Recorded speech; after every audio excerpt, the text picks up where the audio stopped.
এক্সের নতুন লোকেশন দেখানোর ফিচার চালু হতেই দেখা যায় মার্কিন সরকারের কয়েকটি গুরুত্বপূর্ণ অ্যাকাউন্ট, যার মধ্যে department of homeland security DSS ও রয়েছে, সেগুলো ইসরায়েলের অভ্যন্তর থেকে পরিচালিত হচ্ছে। বিষয়টি প্রকাশ্যে আসা মাত্রই কিছুক্ষণের মধ্যেই এক্স ফিচারটি বন্ধ করে দেয়। পরবর্তীতে সরকারি অ্যাকাউন্টগুলোকে পুরোপুরি লোকেশন প্রদর্শন থেকে অব্যাহতি দেওয়ার সিদ্ধান্ত ঘোষণা করা হয়। এদিকে আরো একটি বিস্ময়কর তথ্য সামনে এসেছে। ট্রাম্পের মেয়ের নামে পরিচালিত একটি অ্যাকাউন্ট আসলে নাইজেরিয়া থেকে চালানো হচ্ছে। হাজার হাজার মেগা সমর্থিত রাজনৈতিক অ্যাকাউন্ট এবং বেশ কিছু বড় ইনফ্লুয়েন্সারের অবস্থানও যুক্তরাষ্ট্র নয়, বরং ভারত, নাইজেরিয়া ও অন্যান্য দেশ বলে প্রমাণ পাওয়া গেছে। এমনকি বহু ভারতীয় ব্যবহারকারী নিজেদের ইসরায়েলি বা রাশিয়ান পরিচয় দিয়ে রাজনৈতিক প্রচারণায় সক্রিয় ছিল। অন্যদিকে মধ্যপ্রাচ্যের নতুন উত্তেজনার মধ্যে কায়রোতে পৌঁছেছে হামাসের একটি প্রতিনিধি দল। মিশর, কাতার এবং যুক্তরাষ্ট্রের মধ্যস্থতায় যুদ্ধবিরতি আলোচনায় নতুন অগ্রগতি হতে পারে বলে আশা করা হচ্ছে। হামাস এবং ইসরায়েল উভয়ই পরস্পরকে সাম্প্রতিক যুদ্ধবিরতি ভঙ্গের অভিযোগ করেছে, তাই কূটনৈতিক প্রচেষ্টা এখন অত্যন্ত গুরুত্বপূর্ণ হয়ে উঠেছে। এই খবর নিশ্চিত করেছে রয়টার্স। লেবাননের বৈরুতে দক্ষিণ উপশহরে ইসরায়েলি হামলায় নিহত হয়েছে হিজবুল্লাহর উচ্চপদস্থ সামরিক কমান্ডার হাইসম আলী তাবাতাবাই। ইসরায়েলি গণমাধ্যম দাবি করেছে তিনি সংগঠনের কার্যত দ্বিতীয় সর্বোচ্চ কমান্ডার, তবে তার সুনির্দিষ্ট পদ যাচাই করা সম্ভব হয়নি। এশিয়া প্যাসিফিক অঞ্চলে উত্তেজনার মাঝেই জাপান তাইওয়ান থেকে মাত্র ১১০ কিলোমিটার দূরে ইউনাগুনি দ্বীপে মাঝারি পাল্লার ক্ষেপণাস্ত্র মোতায়েনের প্রস্তুতি নিয়েছে। ব্লুমবার্গ জানাচ্ছে এটি চীনকে প্রতিরোধ জাপানের বৃহৎ সামরিক পুনর্গঠনের অংশ। ইউক্রেন যুদ্ধ থামাতে ইউরোপ ২৪ দফার একটি শান্তি প্রস্তাব প্রকাশ করেছে। স্থায়ী যুদ্ধবিরতি, আন্তর্জাতিক পর্যবেক্ষণ, অপহৃত শিশুদের ফেরত দেওয়া, যুদ্ধবন্দীদের মুক্তি, ইউক্রেনকে সার্বভৌমত্ব নিশ্চিত করা এবং যুদ্ধ পরবর্তী পুনর্গঠন পর্যন্ত সব দিক তুলে ধরা হয়েছে।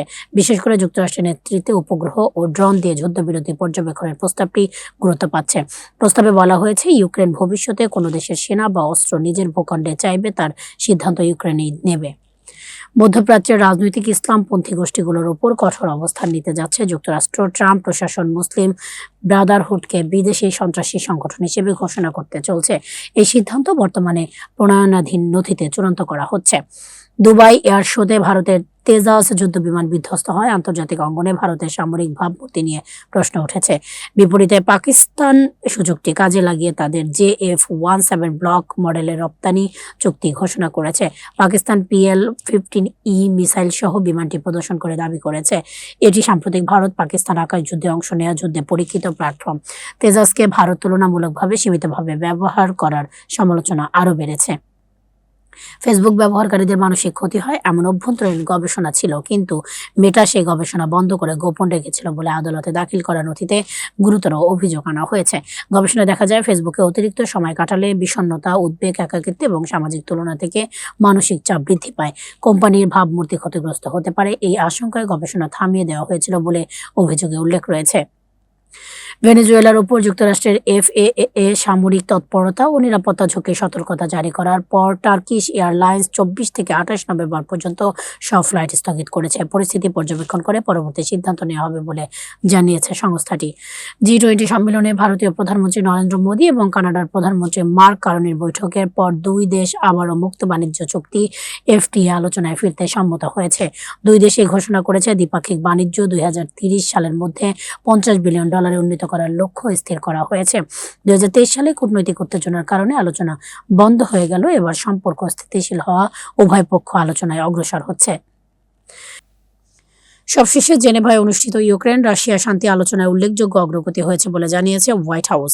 সংশোধিত খসড়া পরিকল্পনায় ইউক্রেনের নিরাপত্তা, নিশ্চয়তা, সার্বভৌমত্ব, নৌ চলাচল অধিকার এবং যুদ্ধ পরবর্তী অর্থনৈতিক পুনরুদ্ধারের বিষয়গুলো যুক্ত করা হয়েছে। এটি ইউক্রেনের জাতীয় স্বার্থের সঙ্গে সামঞ্জস্যপূর্ণ একটি ভিত্তি তৈরি করেছে বলে প্রতিনিধি দল জানিয়েছে। বাংলা রিপোর্টস, গ্লোবাল ভিউজ থেকে আজকের মতো এই পর্যন্তই। পরবর্তী সংবাদে আবার দেখা হবে। আল্লাহ হাফেজ।